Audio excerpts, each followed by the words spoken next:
बहुत समय पहले की बात है। एक गांव में एक गरीब लकड़हारा अपने परिवार के साथ रहता था।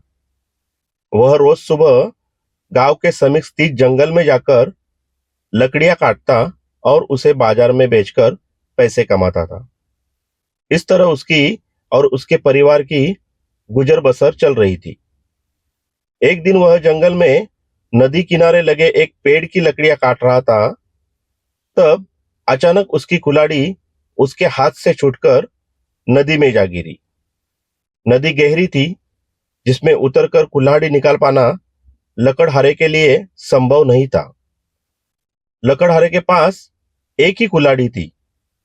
उस कुल्हाड़ी के नदी में गिर जाने से वह परेशान हो गया। वह सोचने लगा कि अब वह अपनी जीविका कैसे चलाएगा। उसके पास जीविका चलाने का कोई और साधन नहीं था। वह दुखी होकर नदी किनारे खड़ा हो गया और भगवान से प्रार्थना करने लगा। भगवान, मेरी कुल्हाड़ी मुझे वापस दिला दीजिए। लकड़हारे की सच्चे मन से की गई प्रार्थना सुनकर भगवान प्रकट हुए। उन्होंने उससे पूछा, पुत्र, तुम्हें क्या समस्या है? लकड़हारे ने कुल्हाड़ी नदी में गिरने की बात भगवान को बता दी और उनसे याचना की कि वे उसकी कुल्हाड़ी वापस दिला दे। उसकी याचना सुनकर भगवान ने नदी के पानी में हाथ डालकर एक कुल्हाड़ी बाहर निकाली। वह कुल्हाड़ी चांदी की थी। भगवान ने लकड़हारे से पूछा, पुत्र, क्या यह तुम्हारी कुल्हाड़ी है?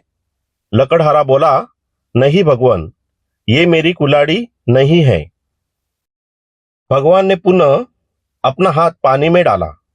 इस बार उन्होंने जो कुल्हाड़ी निकाली वो सोने की थी। उन्होंने लकड़हारे से पूछा, पुत्र, क्या ये तुम्हारी कुल्हाड़ी है? लकड़हारा बोला, नहीं भगवान, ये मेरी कुल्हाड़ी नहीं है।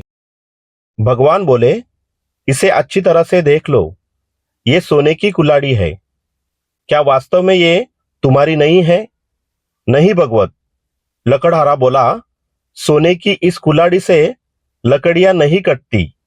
ये मेरे किसी काम की नहीं है। मेरी कुल्हाड़ी तो लोहे की है। इस बार लोहे की कुल्हाड़ी देख लकड़हारा प्रसन्न हो गया और बोला, भगवान, यही मेरी कुल्हाड़ी है।